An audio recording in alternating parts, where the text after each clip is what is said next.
জানলে অবাক হবেন, প্রতি ঘন্টায় আনুমানিক 3টি স্পিসিস অদৃশ্য হয়ে যাচ্ছে আমাদের পৃথিবী থেকে, যার ফলে জীবমণ্ডল থেকে একদিনে অর্থাৎ 24 ঘন্টায় 72টি প্রজাতি বিলুপ্তি হয়ে যায়।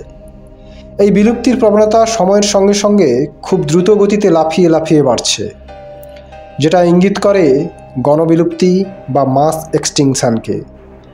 কী এই গণবিলুপ্তি, কী বা এর প্রভাব? চলুন আজ ইকোফ্যাক্টের প্রতিবেদনে সবিস্তারে জেনে নিই গণবিলুপ্তি বা মাস এক্সটিংশন সম্পর্কে। গণবিলুপ্তি হলো খুব কম সময়ের ব্যবধানে পৃথিবী থেকে প্রায় 80% জীবের মৃত্যু বা হারিয়ে যাওয়াকে বোঝায়। পৃথিবীতে প্রাণের সৃষ্টি থেকে আজ পর্যন্ত এইরকম 5টি গণবিলুপ্তির ঘটনা ঘটেছে। বিজ্ঞানীরা এমনই ধারণা পোষণ করেন। সেই গণবিলুপ্তিগুলি হলো Ordovician Silurian extinction, Devonian extinction, Permian Triassic extinction, Triassic Jurassic extinction ও ক্রিটেশিয়াস টার্সিয়ারি এক্সটিংশন। এইসব গণবিলুপ্তিগুলি প্রকৃতির কারণেই ঘটেছিল।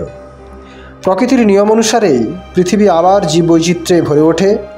কিন্তু সবচেয়ে ভয়ানক বিষয় হলো 6 নম্বর গণবিলুপ্তির কাউন্টডাউন শুরু হয়ে গেছে কিছু বছর আগে থেকে, যাকে হোলোসিয়ান এক্সটিংশন বলা হচ্ছে। অর্থাৎ বর্তমান সময়ে আমরা 6তম গণবিলুপ্তির মধ্যে আছি। আর এই 6 নম্বর গণবিলুপ্তির কারণ পৃথিবীর মানুষ তথা আমি ও আপনারা। 2023 সালে প্রকাশিত একটি গবেষণায় বলা হয়েছে যে 1500 সাল থেকে মাত্র 500 বছরে অত্যন্ত 73টি প্রাণী বিলুপ্ত হয়ে গেছে। যদি মানুষের অস্তিত্ব না থাকতো তাহলে এই 73টি প্রাণী বিলুপ্তি হতে প্রায় 18,000 বছর সময় লাগতো। ভেবে দেখেছেন আমরা অর্থাৎ মানুষেরা কত নিষ্ঠুর হতে পারি? এ তো বিজ্ঞানের সংখ্যাতত্ত্ব। বাস্তবের জগতে চোখ রাখলে দেখা যাবে আঞ্চলিকভাবে কত প্রকারের গাছপালা, পশু পাখি, মাছ, সরীসৃপ হারিয়ে গেছে আমাদের পরিবেশ থেকে।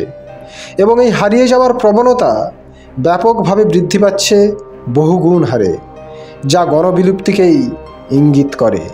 এই গণবিলুপ্তির ফলাফল সম্পর্কে আমরা একেবারেই ওয়াকিবহাল নই। কারণ একটাই, নিয়ন্ত্রণবাদকে অস্বীকার করা। সম্ভাবনাবাদ এতটাই আমাদেরকে উদ্বুদ্ধ করেছে যে আমরা প্রকৃতিকে আমাদের প্রয়োজনীয় উপাদান বলে মনে করি এবং ভুলে যাই যে আমরাই প্রকৃতির উপাদান। গণবিলুপ্তির প্রথম ও শেষ প্রভাব হলো অস্তিত্বের সংকট।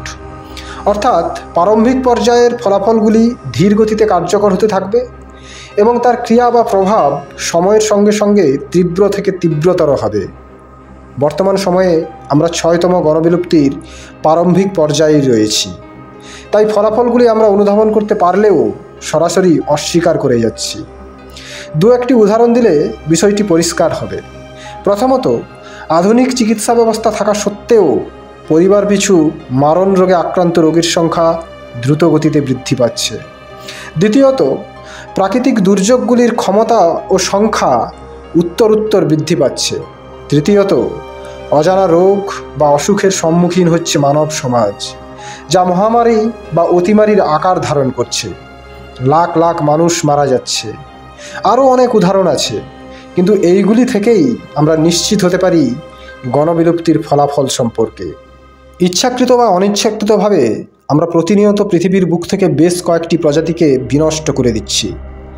কেবলমাত্র টিকিয়ে রাখছি আমাদের প্রয়োজনীয় প্রজাতিগুলিকে। কিন্তু পৃথিবীর অসুখগুলিকে বাঁচাতে যেসব প্রজাতির প্রয়োজন তাদেরকে আমরা কৌশলে বা অবহেলায় দূরে সরিয়ে দিচ্ছি, যেন কোনোভাবেই মানুষকে বোঝানো যাচ্ছে না যে অপ্রয়োজনীয় জীবগুলি পৃথিবীর প্রয়োজন। আর পৃথিবী সজীব থাকলে আমরাও তো সুস্থ থাকব। ঠিক যেমন বাজারে দ্রব্যের চাহিদা থাকলে আপনি আপনার মতো করে পুষ্টি সংগ্রহ করতে পারেন। কিন্তু এখনও আমরা সেই বিষয়ে গুরুত্ব আরোপ না করে সামান্য ভঙ্গিমায় বলি, আমার একার দ্বারা কি সম্ভব, যা এক ভয়ঙ্কর বিপদের সংকেত। মানুষ নাকি এই পৃথিবীর সবচেয়ে ইন্টেলিজেন্ট জীব, কিন্তু যে জীব তার নিজের অস্তিত্ব টিকিয়ে রাখতে অক্ষম সে আবার কিসের বুদ্ধিজীবী? বরং এই পৃথিবীতে বেঁচে থাকা পশু ও পাখিরা বেশি বুদ্ধিমান। তারা প্রতিনিয়ত তাদের অস্তিত্ব টিকিয়ে রাখার কর্মে ব্যস্ত আছে। এবার আসি চিন্তা ও মানসিকতায়। পৃথিবীর এই মহাবিপদে বিশেষ কয়েকজন গবেষক ও পরিবেশকর্মী লাগাতার পরিশ্রম করে চলেছেন। কিন্তু শুধু কয়েকজন মিলে তা সম্ভব নয়, দরকার জনজাগরণের। এই পৃথিবীর বেশিরভাগ মানুষ আছেন যারা জীবনে একটি গাছও রোপণ করেননি, অথচ সারা জীবনে কয়েক শত টন অক্সিজেন অবলীলায় টেনে নিয়েছেন, ফিরিয়ে দিয়েছেন কোটি টন বিষ। মনে রাখবেন, আমরা যদি সচেতন না হই, 1 দশকে 10 লক্ষ প্রজাতির বিলুপ্তি হওয়ার ঘোষণা দিয়ে রেখেছেন একদল বিজ্ঞানী। ভালো থাকবেন, সুস্থ থাকবেন, আশেপাশের পরিবেশের খেয়াল রাখবেন। সম্ভব হলে প্রতিবেদনটি জনস্বার্থে শেয়ার করবেন।